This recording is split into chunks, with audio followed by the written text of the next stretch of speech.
Bueno, hoy vamos a hablar sobre la aplicación de la tesis de Petersen, que es la segunda parte del libro Modernismo frente a 98 de Guillermo Díaz Plaja.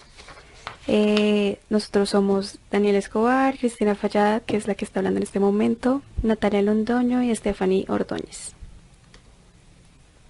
Bueno, la aplicación de, las tesis de Petersen es, está basada en dos puntos importantes, que es primero como la teoría, o pues sí, la teoría de las generaciones literarias, que publica Julius Petersen, un profesor alemán pues, de literatura, en 1930 en el libro de Filosofía de la Literaturwissenschaft.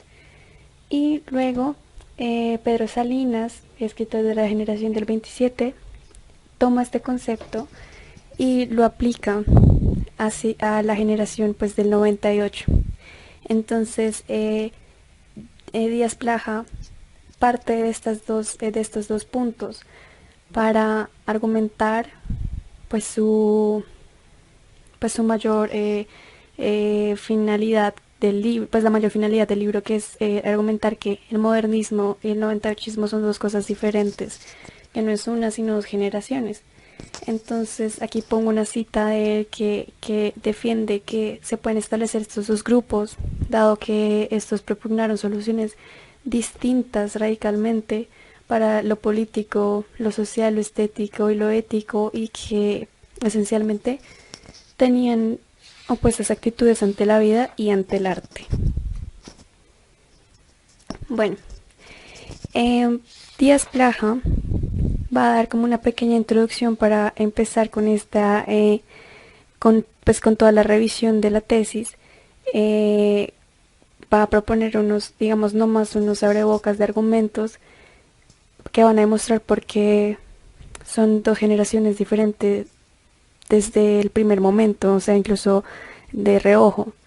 Entonces él ofrece primero esta conciencia generacional, que en el 98 es a posteriori, es tardía, incluso nombra a Baroja, que no tenía como pues esta pertenencia a la generación, y lo compara con el mote modernista, que era como, él dice que era una forma como incluso a veces despectiva, perdón, o de orgullo, que desde el primer momento los seguidores, entre comillas, del modernismo utilizaban para definirse a sí mismos.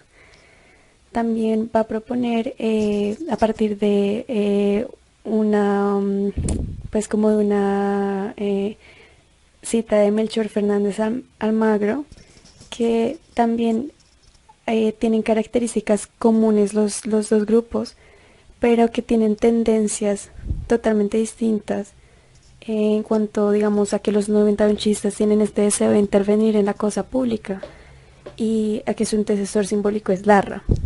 Y también a que del otro lado los modernistas van a, cito, creer en la estética como la razón suficiente del mundo, y que van a tener como ídolo a Baudelaire. Luego también él va a esclarecer que sea una confusión, que es desde un principio, que es el hecho de que las dos generaciones eran lo que luego se conoce como compañeros de viaje, pero que es evidente las diferencias que se dan. Luego incluso pues cita como Baroja, que en Divagaciones Apasionadas va a escribir como las influencias literarias de cada uno de los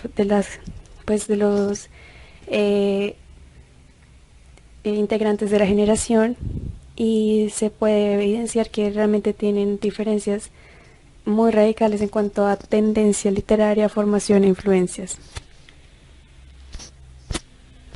Y pues finalmente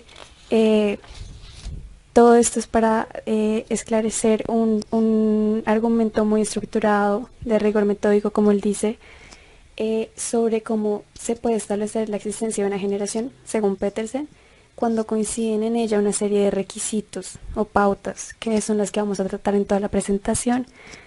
Y Entonces él va a empezar a tomar cada una de estas pautas y las va a explicar en todo el libro, que es lo que nosotros vamos a hacer a continuación. Bueno, los aspectos cronológicos es un capítulo en la segunda parte de Díaz Plaja, en donde él empieza como a mirar mucho más cuantitativamente la importancia del surgimiento de la generación del 98 a nivel del año, a nivel cronológico, a nivel histórico, en la época. El año del nacimiento es el primer inciso de este capítulo, en donde se empieza a estudiar, por decirlo así, a nivel histórico, cómo se ha tenido el periodo cronológico, cómo se ha estudiado la cronología de las diferentes pues movimientos que han surgido a nivel literario en España. El momento de la aparición habla de la capacidad cultural de la época, de esa caquexia, de esa bulia de la que se habla mucho, que tiene el pueblo español en el momento donde surge esta generación del 98. Ese momento crítico a nivel espiritual, a nivel histórico, desastroso a nivel político, etcétera. Y por último, el fin de la cohesión generacional, que es el tercer apartado, donde ya se empieza a mirar cómo se empieza a resquebrajar, cómo se resquebraja la generación del 98, donde habrán a nivel, digamos, como literario, autores que se irán mucho más por el tinte modernista. Recordemos que el modernismo ejerce una influencia muy fuerte, o va paralelamente a la generación del 98. La influencia de prosas profanas, de Rubén Darío, la globalización, por decirlo así, el nuevo siglo que se está viniendo de una manera pues arrasadora y con un ímpetu que destruye, digamos, un poco también el imaginario de la época a nivel del mal del siglo, y bueno, todos esos aspectos que se van a estudiar más adelante. El año del nacimiento tiene dos pequeños incisos: en primera instancia ritmos generacionales, y en segundo la doctrina de Ortega y Gasset, que es el método de estudio, digamos, como que empieza a problematizar Díaz Plaja, o que comenta Díaz Plaja, en el que se anuncia pues un estudio mucho más concienzudo a nivel numérico de cómo el 98 es un año específico en el que empieza a surgir esta generación, y que es producto de un panorama histórico y político y social de la época. Los ritmos generacionales, evidentemente nosotros tenemos que hablar que para que exista una generación tienen que haber unos hombres que son contemporáneos, que tienen unas actitudes vitales similares a algo que los está atormentando, por decirlo así. Una generación es producto de evidentemente una cercanía geográfica, se están marcado en España en este caso, y evidentemente a nivel cronológico de una cercanía temporal. Como que esta búsqueda de una solución distinta también está catalogada por esa cercanía cronológica y geográfica.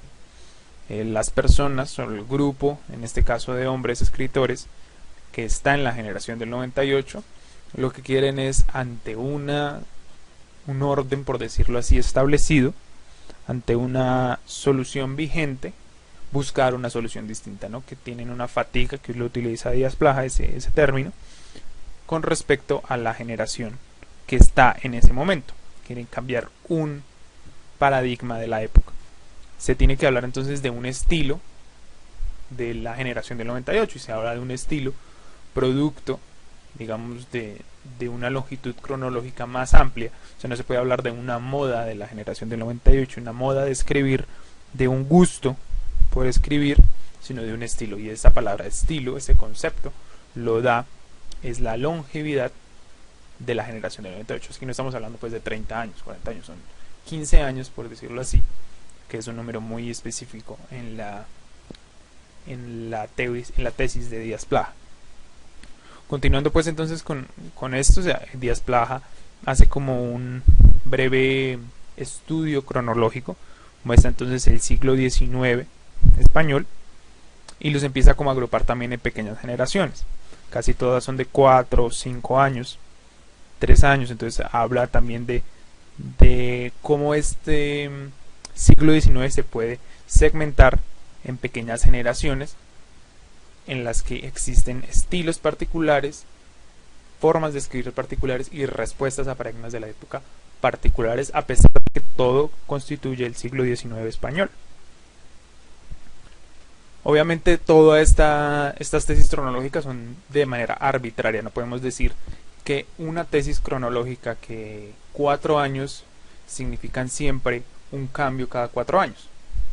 ¿Sí? A veces oscilan entre 10, 15 años, a veces oscilan entre 3, 4 años.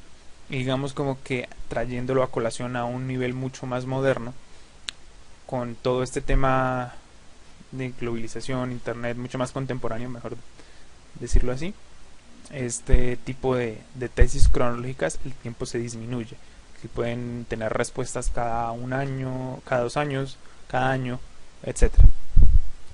Con respecto a la doctrina de Ortega, entonces Díaz Plaja hace un análisis de que hay una ideología establecida. Aquí Ortega y Gasset tiene un texto que se llama El tema de nuestro tiempo, en donde dice que hay evidentemente 2 tipos de masa en las que se genera en la que se produce la generación del 98. Evidentemente una masa antigua, digamos anquilosada, sosa, fofa, en la que el paradigma establecido, la ideología establecida, no les produce, digamos, como ningún temor, les es cómoda. Y hay otros pequeños, él utiliza un término muy, digamos por decirlo así, tierno y bonito, que es los corazones de vanguardia, que son una escasa minoría. Evidentemente estas almas alertas tienen una zona de piel, digamos que está aún más intacta. Él dice una zona de piel intacta con respecto a esa masa tradicional que está mucho más cercada por piedras, ¿sí? Que es mucho más indolente a lo que le sucede en la época. Evidentemente no podemos hablar de unos valores homogéneos en todo el cuadro de la generación del 98. Si bien son ciertas personas que abogan por un estilo similar, que tienen un estilo característico, que tienen una forma de vivir y unos pulsos generacionales, como comentaba anteriormente, no podemos generalizar. Hay valores heterogéneos que producen esta generación del 98 se geste. Y evidentemente hay algo que es necesario para la generación del 98 y es una proximidad cronológica. Estos caracteres típicos o esta forma de escribir típica se da también, digamos, con mucha cercanía a nivel de producción literaria. Todo se da, aquí dice Díaz Plaja, con menos de 12 años de diferencia. Ahí le hace ahí entonces un breve como análisis, de igual manera que lo hace con el siglo XIX español, donde hay una generación del 98, pero también hay unas pequeñas promociones. Por un lado está una Múnich Ganivet, que están antes, digamos, 1864, 1865, y por último, digamos, ya una generación mucho más modernista, donde está pues Machado, Martínez de la Sierra, ya que son 1881, 1879, donde obviamente estamos hablando de fechas de nacimiento, no estamos de fechas de producción literaria. Y obviamente todo esto producto de una cercanía cronológica, así como lo fue también cercanía cronológica en el modernismo, en esta literatura y esa poesía francesa, donde curiosamente Baudelaire y Flaubert nacen en el mismo año. Mallarmé pues nace mucho después, pero hay una camaradería, una intersección de temporalidad con Solá y con Verlaine.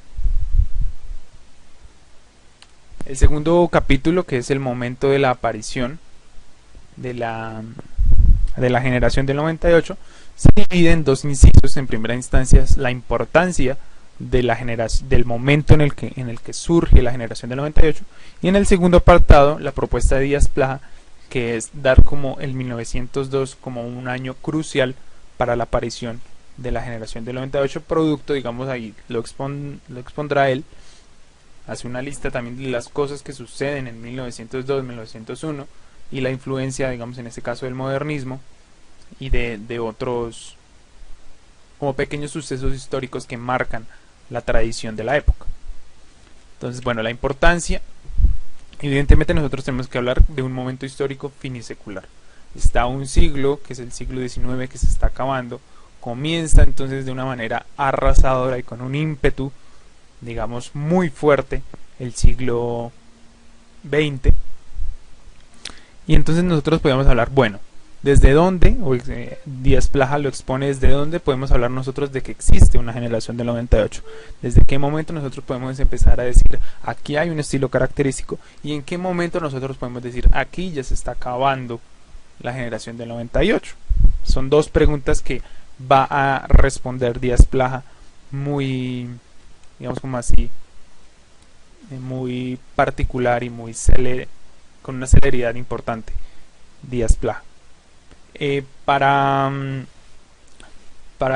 este apartado, digamos que la importancia no es tanto la proximidad a nivel de nacimiento, sino en la producción literaria, que digamos un poco más lógico hablar de una generación del 98 cercana en la producción literaria, no en los nacimientos.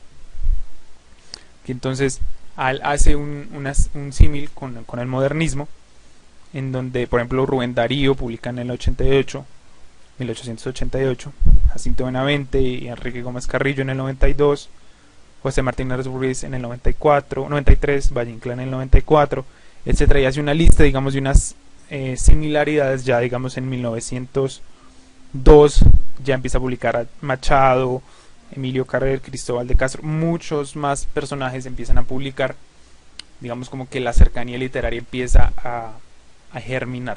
La semilla que sale en el 93, en 1892, germina, digamos, ya mucho más ampliamente en 1903, en 1902.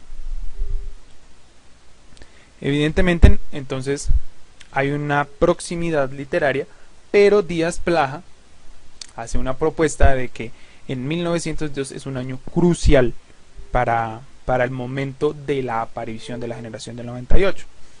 Entonces ahí hace una lista, digamos una lista un poco larga, de unos 12, 14 ítems, en donde expone que en el 1902 empiezan a hacer unas publicaciones y empieza a aparecer unos sucesos históricos, a acaecer unos sucesos históricos importantes para la generación modernista y del 98. Por ejemplo, la publicación de Alma, que es el primer libro poético del escritor de un calibre importante como lo es Manuel Machado, el lanzamiento de la revista Helios, que es una revista modernista,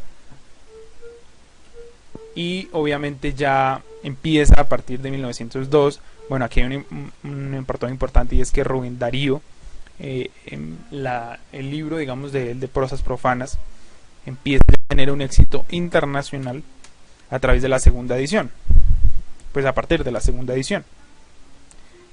Entonces ya empieza, digamos, como que una madurez también en ciertas obras literarias como lo es prosas profanas. También entonces en 1902 sucede algo, y es que trae o se inaugura en el Museo del Prado la exposición del Greco, que es uno de los descubrimientos del modernismo que veamos en clase, y que empieza, digamos, también como esa intersección con el modernismo a permitir que en una generación del 98 proveniente y disidente ya empieza a tener características mucho más modernistas.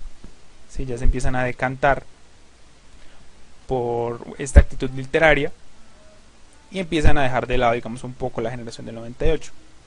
Aquí cito a Díaz Plaja, dice: por todas estas razones yo propongo denominar con el título Generación de 1902 la actitud literaria que procedente y disidente de la del 98 prende juntamente de este año de 1902, que es un grupo ya definido de escritores, y cierro de manera clara y distinta con la actitud y con, digamos, como que la carga de ser modernistas. Por último, entonces está el fin de la cohesión generacional, donde son dos subcapítulos. En primera instancia, la comunidad juvenil, y 3 años importantes: 1907, 1912 y 1917. Obviamente el fin, aquí ya algo bastante importante, una fecha muy importante que resalta Díaz Plaja, es que en 1921 ya la generación del 98 ha acabado, ya su cuarto de hora ha terminado, y ya se da por finalizada tanto la producción literaria como la generación del 98 en sí, a nivel, digamos, de tesis y de lo que quería manejar. Entonces, en cuanto a la comunidad juvenil, hay algo muy importante que resalta Díaz Plaja, y es el espíritu de equipo frente al espíritu dominante de la época. Recordemos cuando yo hablaba de pulsos generacionales, que para decir que hay una generación del 98 se tienen que hablar de un conjunto de hombres, de una comunidad juvenil, en este caso utilizando el término de Díaz Plaja, que va en contra del paradigma de la época, del espíritu dominante de la época. Aquí Díaz Plaja utiliza un término en alemán que es Zeitgeist, que es el espíritu dominante de la época contra el que estos jóvenes se agrupan y van en contra. Pero bueno, ¿cuánto dura esta generación?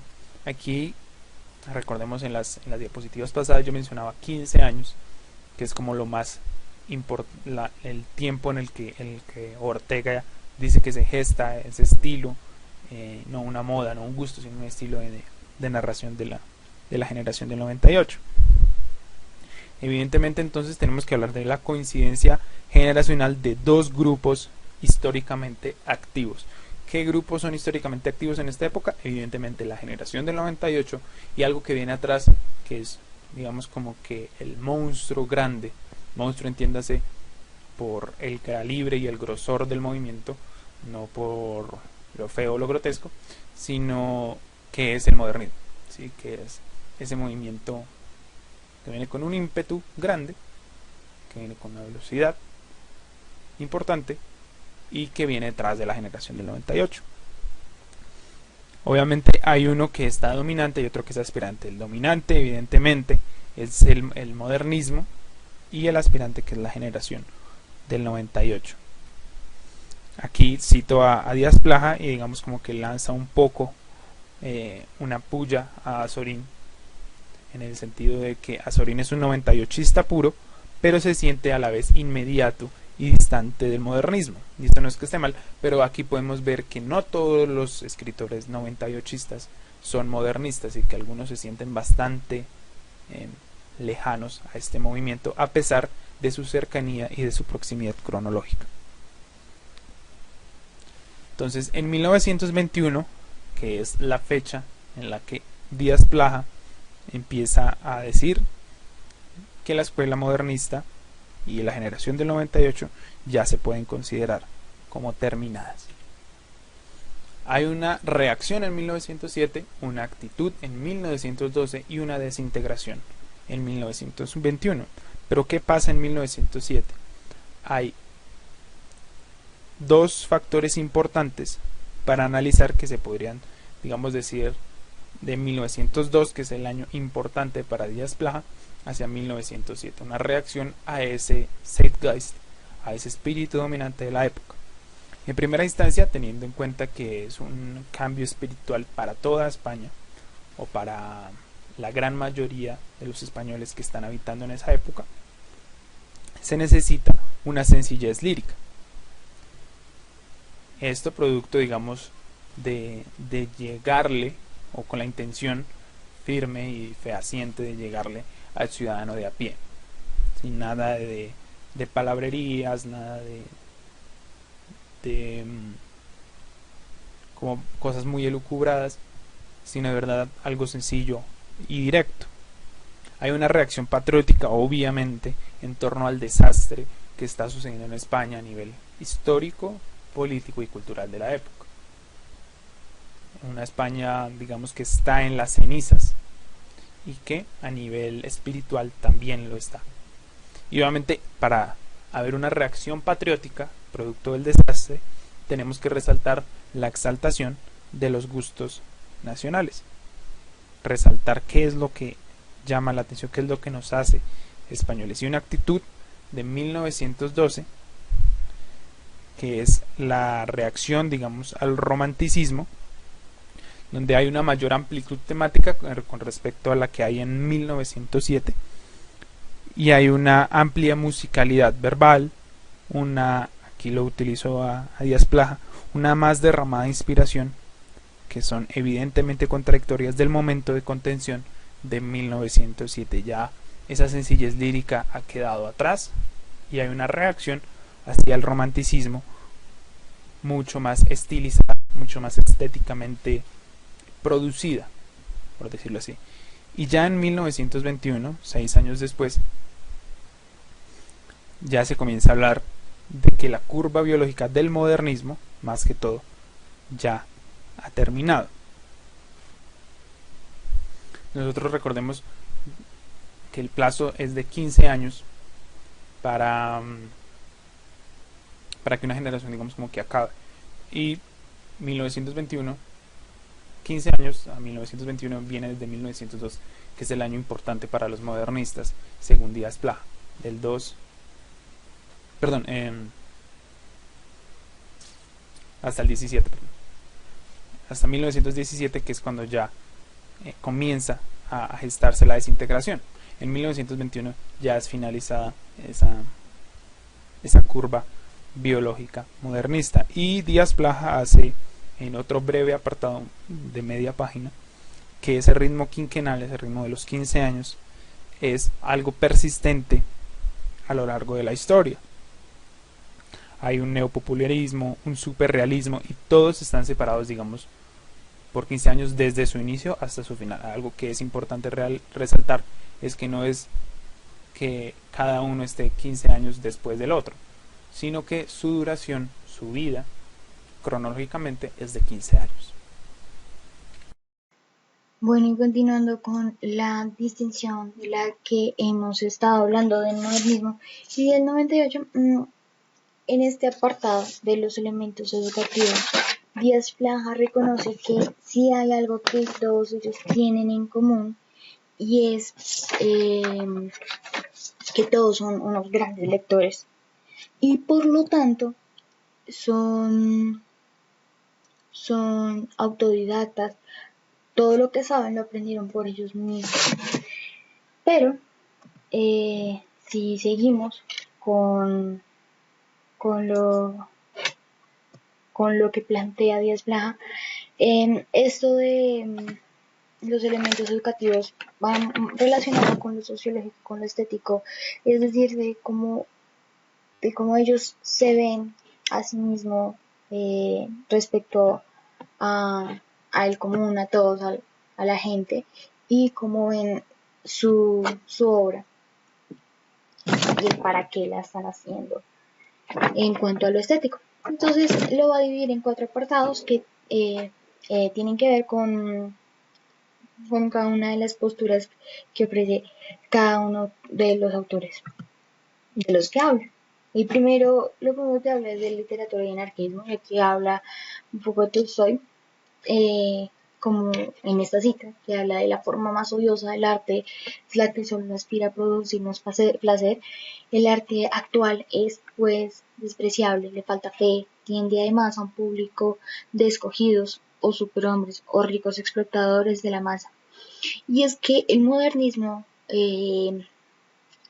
tiene esta tendencia a hablarle más a un público selecto, no va a todo el mundo lo que escriben.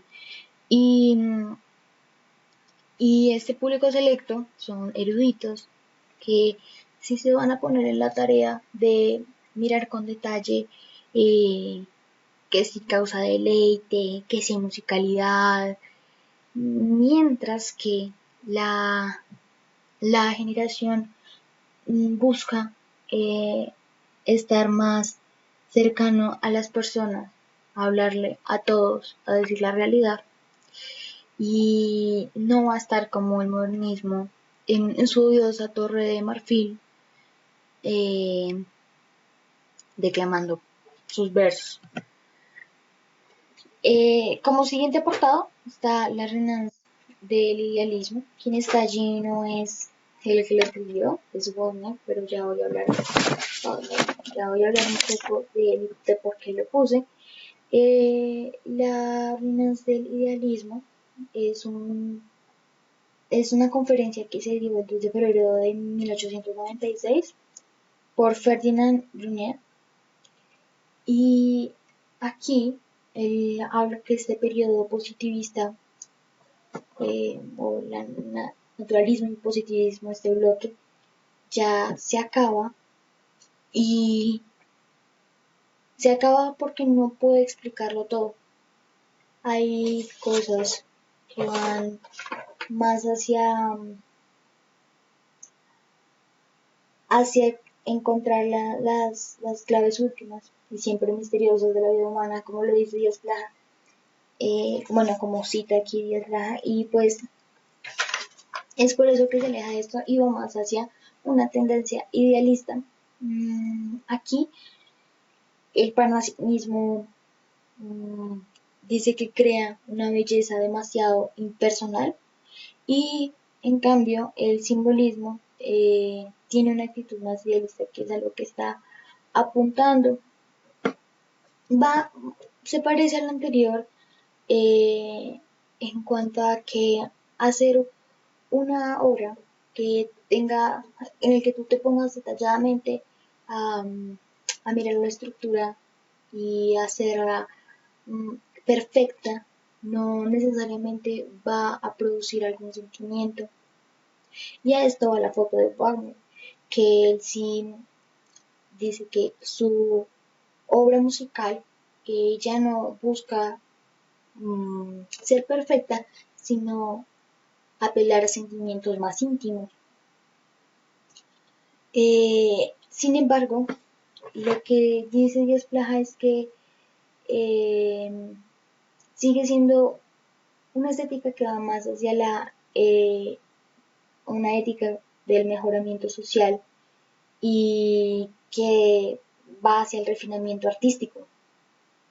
Es decir, que sea diferente o que hay como un odio hacia la vulgaridad, hacia lo común. Por eso, este autor va a ir más relacionado con los modernistas que con la generación, a diferencia de Taine. Dice aquí que las cosas pasan de lo ideal a lo real, cuando el artista las reduce modificándolas según sus ideas y cuando concibe y abstrae de ellas algún carácter notable. Este carácter mm, podría relacionarse un poco con el carácter, podría parecerse, o uno podría creer que se parece a este carácter del que hablan los modernistas cuando de una forma egoísta intentan ser originales, únicos y crear su propia estética, pero no, porque Ten va más hacia lo sociológico y es algo con lo que simplemente no consiguen los modernistas, porque como ya hemos dicho, no van a hablarle al pueblo, sino a declamar a un público selecto. Y en cambio, si se ve en la generación del 98, cuando le dan un carácter, eh, pero con una intención de transmitir ideas, le dan un carácter a su obra, ya sea, él mencionaba el ejemplo de, de Antonio Machado, quien adjetiva el paisaje solo con los elementos cromáticos más energéticamente caracterizados y usa una gama de colores fría. A esto se refiere también con el carácter y lo que también dice Desplaja es que tanto Tain va a beber de la generación como la generación va a beber de Tain. Eh, ya el último de este apartado es Remy Gorman, eh, a quien nos dice Díaz Plaja se debe el concepto del decadentismo, bien explicado, y habla, bueno, de que la decadencia política es igual a la decadencia espiritual, también habla un poco del misticismo, pero de nuevo esta idea va a ir ligada hacia la idea de que el decadentismo es es el ser original, está relacionado con la extrañeza de Poe, con los raros de Rubén Darío, y ¿qué? no va a la misma idea de lo que estaban hablando la generación, de ir a hablar de las personas, sino que es este ser único, el de encargarse de hacer una obra totalmente original, que no se parezca a nadie, decía Rubén Darío, intenté no parecerse a nadie, sobre todo no imitarme a mí, y apunta más a eso. Esas serían las diferencias entre el 98 en este apartado. Bien, siguiendo este orden de la exposición, me permito exponerles sobre el tercer capítulo de esta segunda parte, denominado Comunidad Personal. En este pequeño fragmento del libro, el autor se pone como propósito reunir a los modernistas y a los 98istas para recalcar en ellos las características que les eran propias y que también a su vez los ayudaba a diferenciarse y distanciarse de la otra generación. Por ejemplo, qué hacía los modernistas modernistas y que los diferenciaba de los 98istas y viceversa. Inicialmente el capítulo empieza exponiéndonos sobre las actitudes anti-98istas de los hombres del modernismo y nos presenta para ello tres grandes exponentes de esta generación: Rubén Darío, Valle Inclán y Manuel Machado. Para el primero, resalta que esa preocupación patriótica eh, no le afecta de la misma manera que a los hombres del 98 y siempre tiene para sí una actitud positiva y alentadora que quiere transmitir en sus escritos. Básicamente Rubén Darío se propone superar el dolor y no seguir el mismo camino que están siguiendo los hombres del 98 y siempre rechazar esa actitud negativa y pesimista que caracteriza a los 98istas. Por otro lado, textualmente se nos dice que Rubén Darío buscaba como fuera levantar el ánimo colectivo y estar siempre al margen de la histeria. Estas características y estas actitudes de Rubén Darío son las fundamentales a la hora de hablar de aquellas actitudes que son claves para diferenciarlo de la generación del 98. En cuanto a Valle Inclán, se nos menciona algo muy importante y muy interesante, y es que no puede ser afiliado al 98 ni cuando ataca a la España tradicional, ni tampoco cuando la defiende. Esto es porque lo único que le interesa a Valle Inclán es el valor estético. Solo con este principio y con esta actitud es totalmente suficiente para separarlo de los intereses políticos y sociales que caracterizaban a la generación del 98. Por ende, se puede resumir que a Valle Inclán no le interesa en lo absoluto lo nacional, a pesar de que pueda mencionarlo, pero no como tema fundamental o una piedra principal en sus escritos, sino que el interés fuerte en la poesía de Valle Inclán es lo estético.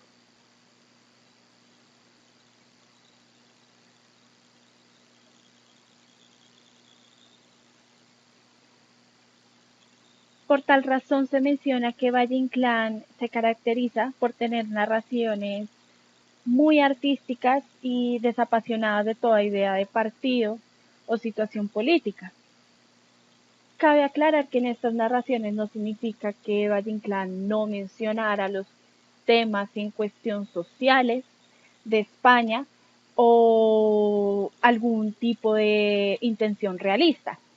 El autor nos menciona muy claramente que en las obras de Valle Inclán habría que aceptar que hay una intención realista, pero es muy mínima dentro de la totalidad de la producción. Por tal razón hay que eliminar como aquellos prejuicios de decir que Valle Inclán tiene alguna preocupación educadora, porque es totalmente falso. Esas preocupaciones educadoras y nacionalistas eran claves en las características del 98 y no de los modernistas y mucho menos en Valle Inclán. Por último, con Manuel Machado hay que resaltar que él, al igual que los anteriores dos autores, también ve el pasado con fines sensoriales y estéticos. De este modo, Manuel Machado no concibe dentro de su filosofía que los intereses del poeta tengan que girar en torno a circunstancias sociales, políticas o nacionales. Por el contrario, tiene que seguir un puro delirio estético y fines sumamente sensoriales. Es así como, en términos generales, podemos decir que el modernismo se caracteriza por fines netamente estéticos y, al igual que en el caso de Manuel Machado, reitero, de fines sensoriales.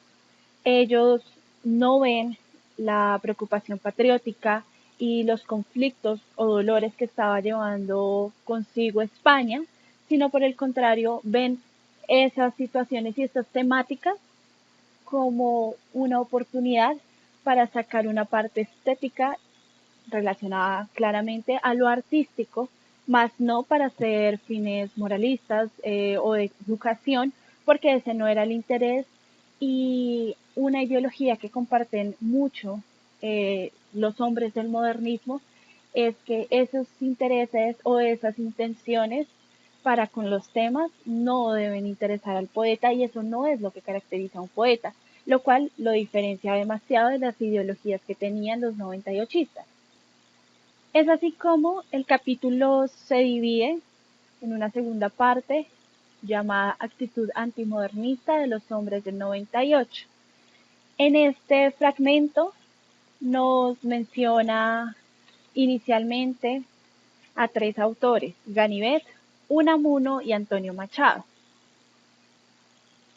Para con el primero es muy fácil resumir su pensamiento en una idea clave y es el furor descriptivo. Para Ganivet, un defecto muy firme en varios poetas y que era muy difícil de corregir era el furor descriptivo, que a veces era usado para suplir la falta de idea y de sentimiento. En este orden de ideas, Ganivet sentía que eso que los modernistas usaban para decorar sus poemas y para dar un valor estético a la poesía era para él un tipo de sombras y de cortinas para ocultar la falta de conocimiento que tenían respecto a un tema. Por tal razón, en palabras del mismo poeta, nos dice, una poesía debe ser parte de nuestra sustancia y no una agrupación convencional. Siguiendo así con Unamuno, hay dos cosas claves que mencionar con este poeta. La primera es que su concepción de la poesía relacionada con la belleza no podía ser una justificación. Por tal razón, en el segundo fragmento de este capítulo nos dice en la parte de Unamuno, la belleza no es nunca una razón para justificar la obra, mucho más cuando se pasan la vida estos señores, sin duda los modernistas, menospreciando la política y la ciencia y la industria y la religión y creyéndose, o por lo menos fingiendo creer, que lo único importante en este mundo es la producción de la belleza. Por ende, no significa que desacredite totalmente la belleza o no crea que es una parte perteneciente a la poesía. Sin embargo, no considera tampoco que la belleza sea un elemento suficiente para justificar toda una obra y que ésta gire en torno a la belleza. Hay más elementos y muchos más importantes que simplemente un aspecto estético. Por otro lado, también se nos narra un poco de la relación que tenía Unamuno con Rubén Darío. Este poeta nicaragüense sentía demasiado aprecio y admiración más que todo por el escritor y filósofo español Unamuno. Incluso en varias oportunidades que tuvo, él expresaba, Darío, lo que sentía por Unamuno y todo lo que admiraba el místico arrebato de él y los profundos y melodiosos sones de órganos que hubiesen regocijado al salmista. No obstante, Unamuno no tenía para corresponderle este mismo sentimiento y era debido a los adornados de su poesía. Unamuno menciona que no lo culpaba de lo que otros hacían, sino que sus versos le parecían terriblemente prosaicos en el fondo, sin pasión ni calor, puras virtuosidades y tecniquerías. Estos nos vamos dando cuenta que era un sentir en general del 98, y es que los modernistas ese valor por lo estético y la apreciación por adornar los poemas, para ellos eran solo tecniquerías y elementos que sobraban de la poesía real. Ellos necesitaban un contenido y un fondo que en el caso de de los hombres del 98 llenaban con preocupaciones patrióticas, con temas nacionales y situaciones políticas latentes en el momento. Es así como pasamos con Antonio Machado, pero con este autor es algo diferente la dinámica que sigue, porque él, al ser más cercano que los demás autores al modernismo, lo primero que se nos menciona es que para nadie más que para Antonio Machado había de ser más difícil evitar el contagio del movimiento modernista. Por ende, se puede deducir que Antonio Machado tuvo cierta permeabilidad de parte del modernismo, pero sin embargo nunca llega a ser un poeta del modernismo, debido a que el valor estético que él le daba a los poemas era muy diferente a las, a las cuestiones estéticas y la manera en que las concebían los hombres del modernismo. En cuanto a Ramiro de Maeztu, él separa la poesía de un objeto de lujo, diferenciándolos por la expresión de poder que caracteriza al primero y diferenciándolo con que la obra de arte no solo muestra poder del artista sobre sus medios de expresión, sino que también pues suple una sedienta, una sed de verdad, de justicia y de amor que satisface el ideal al expresarlo. De este modo, la poesía no puede ser solo un objeto estético, algo para expresar y que demuestre el poder del poeta al construirla, sino que para el lector también llene una serie de condiciones eh, ligadas a la verdad, a la justicia, al amor, que en su época estaban de la mano con la situación de España. En cuanto a Baroja, se podría decir que es un hombre típico del 98, gracias a la realidad circundante que lo caracterizaba, su anarquismo rebelde y su sentido pesimista de la vida. Para él, el artista moderno no es un respecto a la naturaleza, un espejo que trate de reflejarla, sino que debe ser un instrumento delicado que vibra con sus latidos y amplifica sus vibraciones. Por ende, él visualizaba el lenguaje como vehículo, y es una de las características y actitudes y pensamientos que lo diferencian fuertemente con el modernismo. Por último, el autor que cierra con este apartado es Azorín, quien de todos los artistas y poetas que nos mencionan en este segundo fragmento del tercer capítulo, es el autor más artista y el que más despierta sensibilidad con respecto a los otros. Esto dado que para él sentir el lenguaje es tan, al igual que Baroja, como un vehículo, pero también como un instrumento capaz de pulimento y de belleza.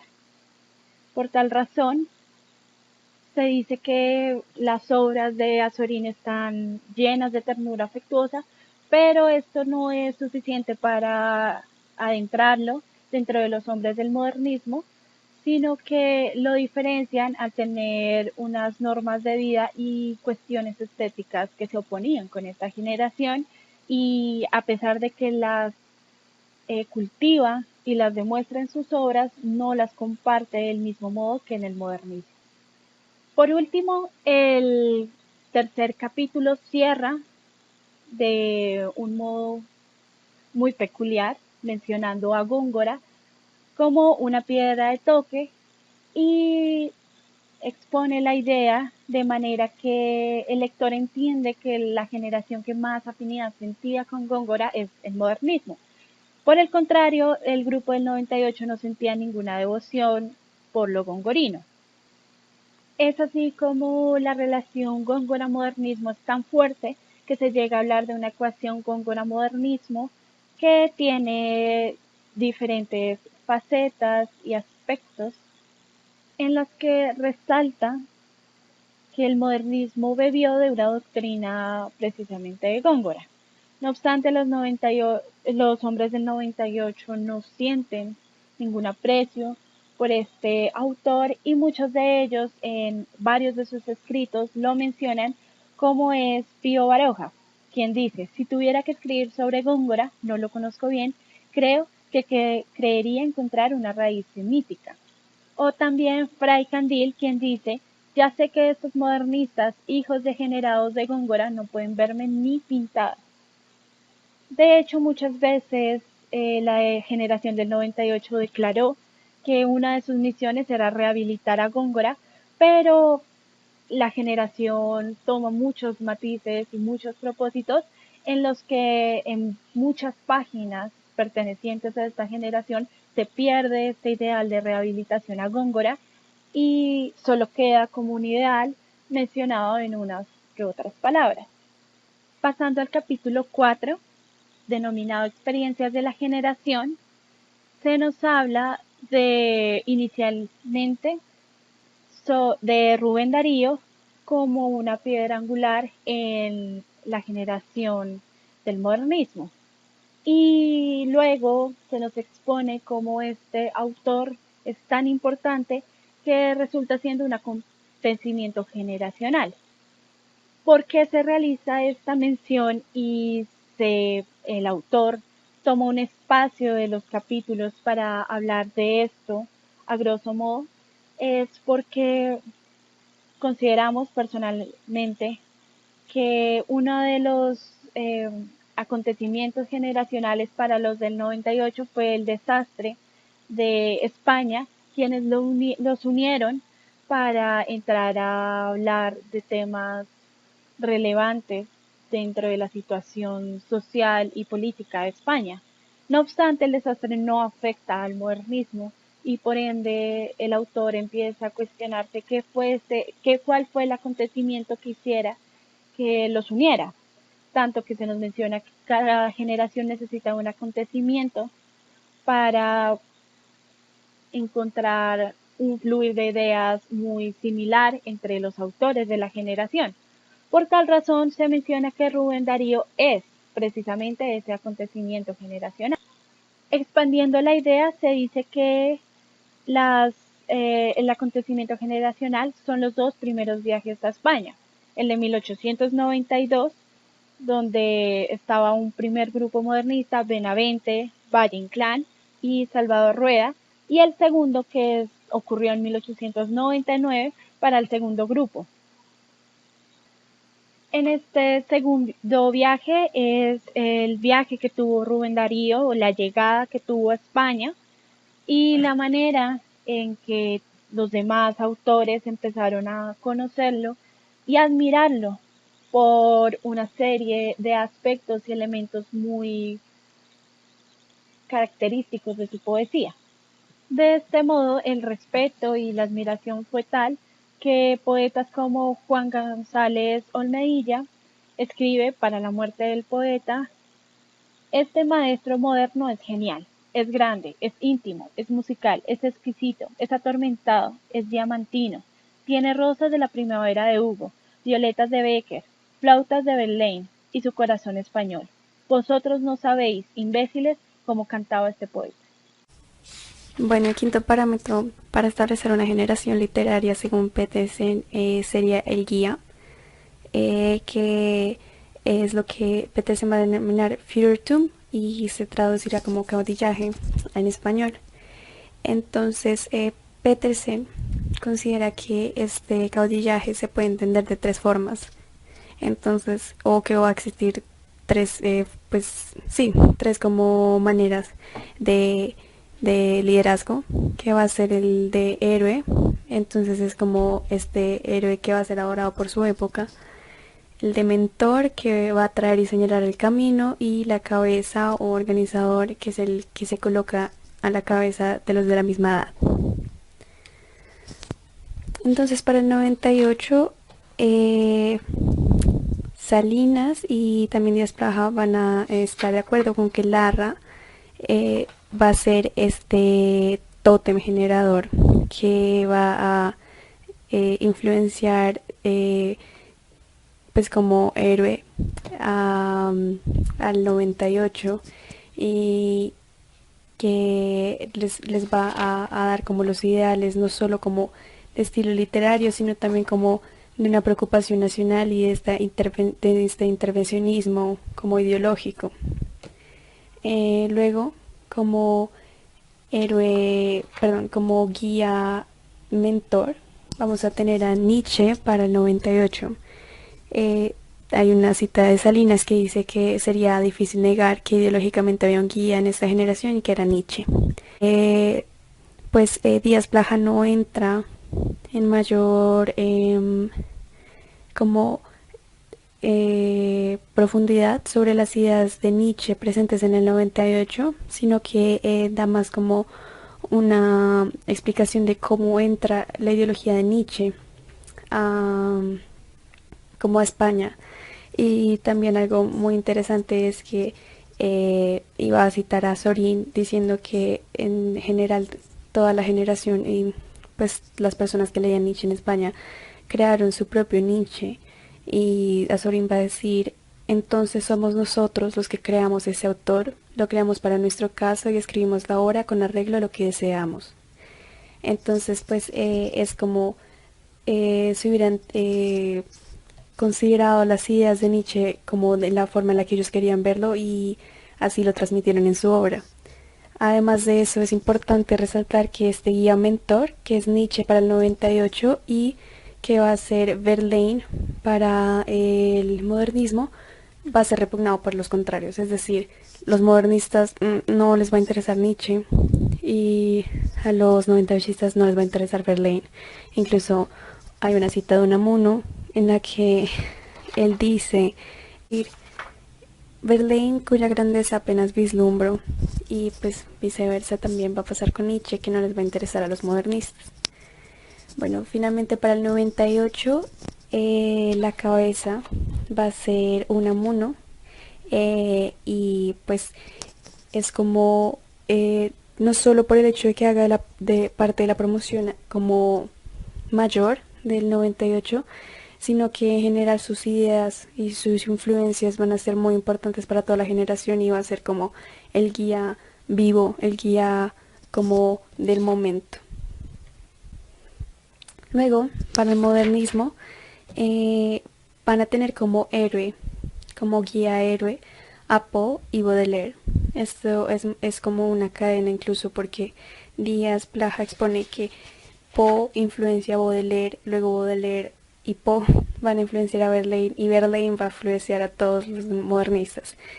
Pero bueno, principalmente estos héroes, guías como ídolos, Poe y Baudelaire, van a ser completamente importantes, supremamente importantes para toda la teoría y ideología sobre la poesía que van a tener los modernistas. Y incluso luego Díaz Plaja lo va a sustentar con los principios de la poética de Edgar Allan Poe, que vamos a entrar un poco más a fondo después, y Baudelaire, que absorbe todas estas influencias de Poe, y que Díaz Plaja considera que toda esta tesis, todas estas como principios poéticos van a entrar a España a través de Baudelaire. Y luego tenemos como guía mentor a Verlaine, que también es como el canal de Poe y Baudelaire a España. Entonces hay un punto muy interesante en que incluso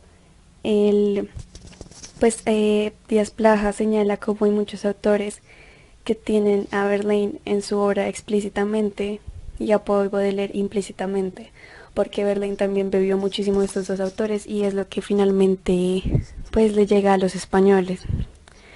Y finalmente está Darío para el modernismo, que es este líder organizador, que es la cabeza del grupo que está vivo, que es exactamente el mismo papel que va a desarrollar Unamuno para la generación del 98. Bueno, las bases del principio poético de Edgar Allan Poe hacen parte del libro homónimo de Poe y señala ahí 10 elementos esenciales o principios que debe tener la poesía para él. Y Díaz Plaja opina que toda la poesía universal contemporánea nace desde estos principios, como implícita o explícitamente, consciente o inconscientemente.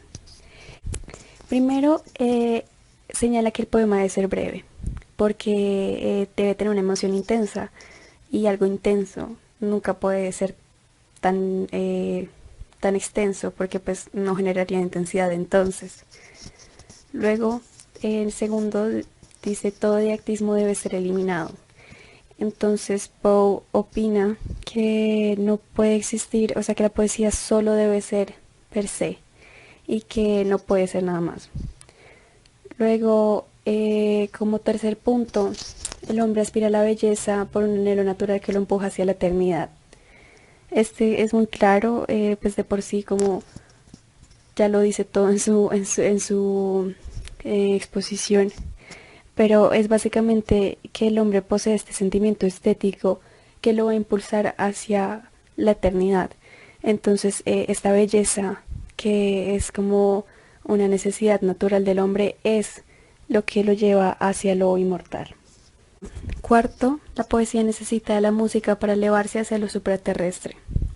Entonces simplemente Poe va a señalar la importancia del ritmo como instrumento básico de la poesía. Quinto, la melancolía es el más legítimo de los tonos poéticos.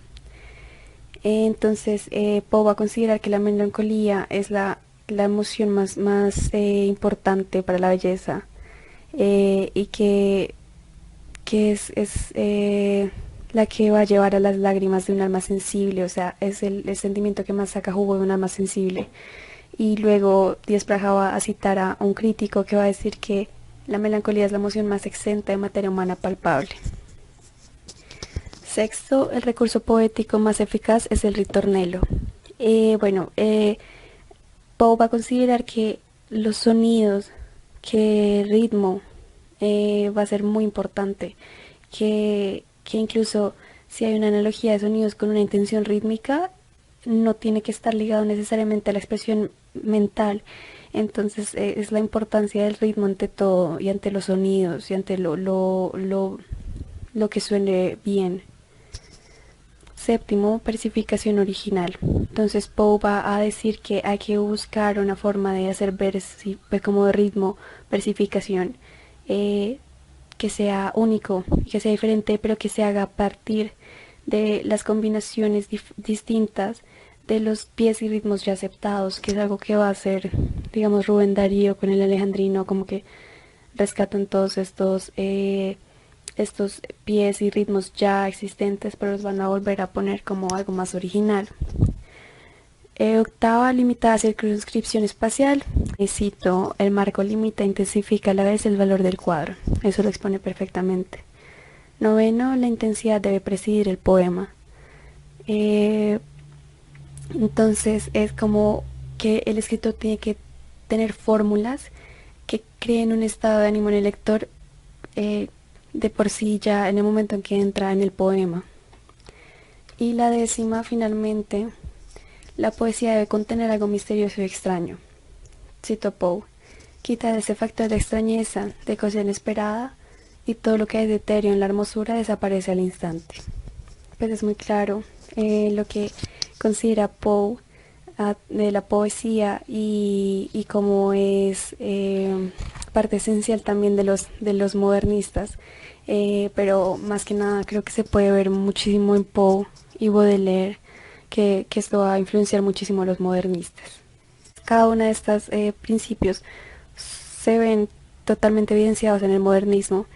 Digamos que si regresamos al segundo, todo didactismo de Selima, se nota que no es algo que los 98 hubieran considerado. En este apartado 6 del lenguaje generacional, la diferencia radica principalmente en la intención que cada uno tiene. Entonces, hay brevemente, las similitudes se dan en el cliché lingüístico y la frase hecha. Y es que al parecer todos son muy clichés, todos en la forma en la que se expresan. Sin embargo, las diferencias, como ya lo hemos dicho, van hacia la intención y a lo que cada uno quiere transmitir y a quienes se dirigen. Y ya es muy curioso que todavía haya dudas de si hay algo de similitud o de parecido entre estos dos, porque es claro que no. La generación del 98 al ir hacia un público más popular, más común, pues pretende decir la verdad, estar ceñida hacia la realidad, ser sobre todo funcional. Sí hay un para qué, que, que no sé, que sea antibarroquista, que sea para todos. En cambio, el modernismo piensa más en la belleza, en que sea musicalidad, en una búsqueda del estilo personal. Y ya lo veíamos atrás, por eso este celo o este orgullo por proteger ese carácter, porque lo construyeron. Y esa búsqueda de ser originales y no parecerse a nadie. Entonces va muy ligado a construir y buscar, más que construir, buscar un estilo propio a la hora de hablar. Entonces hay más artificialidad, hay más musicalidad. Y por lo tanto, el público al que se le habla podría decirse que muy académico, porque, claro, al ir como con, eh, con tantos adornos sería un poco exagerado, pero con tantas metáforas y, y con tantos pues, recursos literarios que solamente nosotros, por ejemplo, como estudiantes de literatura o ya literatos, entenderían o tan siquiera se pararían a buscar, pues es un público muy limitado y no va hacia el pueblo. ¿Por qué? Porque no tiene una finalidad, como no tiene una finalidad funcional, como si la tiene la generación. Ellos lo que buscan es dar placer. El modernismo quiere que su lenguaje o que su obra sea hecha para el deleite.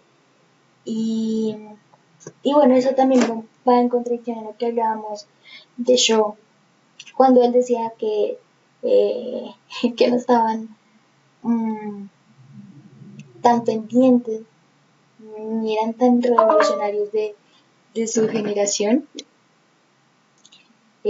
bueno, tan revolucionarios en su momento, pero bueno, es que claro, él esperaba que se fueran en armas, es simplemente eso, porque aquí es claro que sí hay una intención de hablarle a las personas y de ser directo, no, yo creería que la situación no ameritaba que hablaran, pues ellos lo sentían así, claro, es una creencia, de que ellos no sentían que la situación ameritara hablar con tantos adornos, tanta artificialidad, que si la musicalidad, no, el mensaje tenía que ser directo y contundente, pero lo mismo, pues no estaba tan dedicado a una estética, ya lo hemos visto, iba más hacia lo sociológico y el modernismo va hacia la estética. Bueno, en este apartado, que es el apartado número 7, que es el anquilosamiento de la vieja generación, es un estudio muy corto que hace Díaz Plaja de por qué la generación del 98, digamos como que ataca tan fervientemente al pasado o al zeitgeist al paradigma de la época. Díaz Plaja comenta que evidentemente Pedro Salinas dice que existen testimonios de cansancio y desasosiego de los viejos maestros de la literatura que estaba produciendo España en la época. Los hombres del 98 van en contra, digamos, lanzan ristre contra la generación pasada, producto de que hay un desapego a la realidad de la época a nivel espiritual y a nivel político, pero sí hay, digamos, una filia muy importante con la naturaleza y con esa apreciación que hay hacia el naturalismo de la época y que se produce literariamente en España en el siglo XIX. Recordemos entonces novelas como El nudo gordiano de Sellés, Escenas montañesas de Pereda. Digamos como que hay una moda de apreciar la naturaleza que para Díaz Plaja esta creencia es nociva para la expresión poética. Esa tendencia, como digamos, de contemplación, de idealización, si se quiere, del paisaje, de la naturaleza, no es, digamos, importante en el momento en el que está España. Entonces, digamos, Núñez de Arce hace un estudio muy concienzudo y pasa revista, digamos, a los movimientos de la poesía de la época, en el que no hay un intento tan cercano a la naturaleza, sino mucho más espiritual, ¿sí? Como la poesía inglesa, como el decadentismo francés, digamos como que es mucho más sinestésico, pero que eso a mí me pareció muy curioso, no le parece como tan importante este decadentismo francés. Lo acusa de falta de sinceridad y de sencillez, siendo, digamos, uno de los movimientos a nivel teórico para mí más complejos y más sólidos de la época.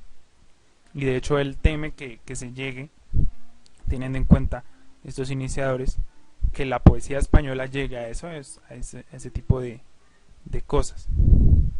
Sin embargo, Clarín, en Apolo en Pafos, sí muestra y digamos como que analiza de que existe una muestra de la supervivencia de la poesía española.